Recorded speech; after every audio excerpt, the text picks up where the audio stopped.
Stock Market Weekly Update, where I share my personal opinion and insight of what's happening in the Philippine stock market. If you want exclusive investing related contents in the Philippine stock market, check the pinned comment. Meron din akong Facebook page. Search for the Retail Fund Manager PH. So, ang theme natin for last week, the interest rate pivot, staying agile in a high yield environment. So, pumitik yung inflation enough para mag-trigger yung BSP ng rate hike. And of course, rate hike, that's bad for the equities market. Pero, it could be good for the banking sector in the short term. So nag-slow down yung mga bangko, at least yung mga nag-report, no? BPI, BDO, China Bank. So all of them are slowing down in growth rate. Ngayon, pag pumipitik ulit yung rate hike, edi medyo ma-improve ulit yung interest margin nila, baka mag-re-accelerate ulit sila. Okay. It was a reality check for the week as the PSEI fell by 1.62. Grabe, below 6,000. And remember, tapos na yung first quarter 2026. So, in the coming weeks, magre-report na ng GDP, no? First quarter GDP figure ang Pilipinas, and kapag yan below 4%, sell down to, no? So 4.5% yung bago nating policy rate, the first increase since 2023. Ano pa lang yun, first quarter. Syempre yung tension sa Middle East, talaga yan, full blown yung epekto niyan second quarter. Yun na ang mayayari tayo dyan. Inflation projected to hit 6.3%. Grabe. Investors were also rattled by the flip-flop. Bago-bago. Close open na Strait of Hormuz. Na at this point, di mo na alam anong nangyayari dyan, no? Di mo na alam ano yung talagang nangyaring usapin nila dyan. And still, sobrang hina ng peso, 60.8. So, walang good news. Walang good news PSEI. Everything is bad. So, commodities check muna tayo. So, coal, 130, still higher compared to same period last year. Ayan. Although nagre-retrace siya recently. So crude oil 86. Okay. Pero mataas pa rin. Ay hindi, 94 nga eh. And then gold 47. How about nickel. So, nickel. Uy! Ano to? Biglang Biglang pinipitik amang may bobombahin na nickel stocks. Next week. This week. We'll have to find that out. So, eto ngayon yung year-to-date performances. And as you can see, nag-all time high ngayon yung US market, habang ang PSEI on the red. So bumalik na yung sentiment sa madaming market except for PSEI. Sobrang hina. Emerging market malakas pa rin, international malakas. Southeast Asia medyo nag-retrace sila. Kasi mostly lang naapektuhan sa Middle East tension, Southeast Asia, no? Total world lakas pa rin, and my personal dividend retirement portfolio, so nagre-recover siya pero mabagal because of the prevailing bad sentiment sa overall Philippine stock market. And year to date, tinatalo na ako ng US. Lahat, no? Lahat sila. We'll see kung makakabawi yan towards the end of the year. Pero since 2021, syempre, tinatalo ko pa rin silang lahat. Okay. So, ganoon talaga. May years na mag-outperform. There are years na possible kang mag-underperform. At the end of the day, it's all about long-term result. So, doon ako sa mga blue chip and large cap stories. Converge, top pick, kalokon. Pick. Ano ba nangyayari kay Converge? So, Converge is actually, wala naman inflation resilient, no? Mga telco daw due to limited, blah, blah, blah. Wala nga, mahina nga lahat ng telco ngayon no? So, Globe, mahina, medyo may rebound, Tel, mahina, no? So, BDO, nag-report na ngayong Q1 which is growing pa rin pero slower. Lower than mid-single digit. Kaya ang nangyari, sinasell down siya, no?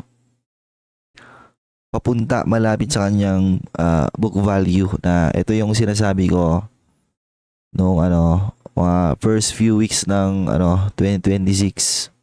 ICT weak due to on gain off gain status blah blah blah. So I think resilient pa rin ata to So di pa siya nagre-report.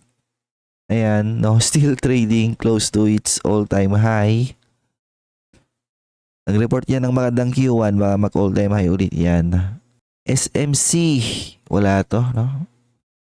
Di mo pinapansin mo na si SMC sa ngayon. Lagi na utang yan. Wala ka mapapala dyan. So, number 5, Meralco. Defensive play. How higher interest rates will impact their capex. Lumaki yung inuutang ni Mer. Kasi sunod-sunod yung malalaki niyang project. Ngayon kung nag-materialize, edi that's good for him. And actually, nag-all-time high siya. Okay. So, resilient. SMPH, so property stock. Siyempre, ayaw na ayaw nila yung ganyan. Interest rate hike. So, there could be some weaknesses on the property sector in the coming weeks. Especially may mga matataas na leverage. So, pababa ng pababa. Ibagsak mo pa, mga 10 pesos. AEV, infrastructure and power units. Wala. Hanggat di nagtitino or hanggat hindi gumaganda yung performance ni Union Bank, wala to, no? Dito makakalipad. Tel, trading near key support levels as dividend seekers weighing on the 4.5% policy rate. So sa ngayon nasa 7% plus ata yung yield ng Tel. So technically mas attractive siya compared to the mga treasury, ganyan. Maybe some bonds na in-offer out there. JFC. Wala, sinasell down nga JFC Puro papangit ng mga pina-acquire na ito, no? Hindi nagmamaterialize. I wouldn't be surprised i-sell down hanggang 90 to 100, ganon. URC, managing supply chain to protect margins. So URC sinasell down. Ayan. I-sell down mo pa para lumaki yung kanyang dividend yield. Next, mid cap and small cap RADC. Wala to, nasa pa lang to. Expansion phase kaya tas na kanyang leverage pero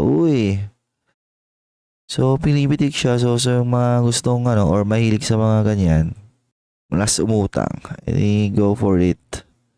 M-Wide Partnered with German Peace Chamber for new train. MYT ESG. So PBB, recovery play, wala to. Ano to? Laggard na bangko to eh. Philippine Business Bank. Wala po mapansin dito. Kasi nga laggard na bangko yan. Medic, meron pa ba? May pumapansin pa ba rito? Distributor ng mga medical supply. Kailang binagsak niya. Since IPO, another Villar stock. So si REIT, green funds looking for stability. I think ito ata yung ngayon best performing REIT ng so far 2026. Ayan. We have Plus, like recovering from last week dip. So wala na. Wala nang pansukal mga tao. So sell naman hanggang 8 para tignan natin. Holcim Cement, wala na to. Nag-delist na to sa PSE. So APX, benefiting from gold prices staying elevated. Kasi ito tumatas yung gold production niya at the same time. Pag elevated yung gold price, baka mag-record breaking siya ng mag-record breaking. So Double Dragon, Hotel 1, wala. Hindi ako naniniwala sa Hotel 101 ng mga to. And number 10, VLC. Wala to. Speculative. Next, Global and Regional Market Pulse. S&P na goal time high. Lalo na yung QQQ. Sila na nga nag-start ng gera. Sila pa yung sila pa yung nagbe-benefit ngayon. Di ba? Sila pa yung nag-goal time high. Ang lupit ni Donald Trump Ayan grabe. Iba ka talaga, Donald. So, relief rally in US tech, especially AI. However, this optimism is decoupled from Asian markets where the yen and peso are struggling. BBM, anong gagawin natin? Wala na, lagi na lang ganun. So, forecast for this week, sideways with downtrend bias. Struggle to stay above 6,000 as the market fully absorb the impact. Wala na. Sell. Rotation to non-fuel reliant stock. Like Converge. Sige, bilhin nyo. Peso intervention. Grabe, malaki na mag-61 Aggressive smoothing or intervention from the BSP. Wala na talaga Kamot ulo na naman si dyan. BBM. Ayun ang problema siya. And still, nagapak yung PSEI. And wala makitang good news in the short term. Siguro good news surprise GDP na mag 6%. Ganon. Pero I doubt na 6% tayo sa Q1.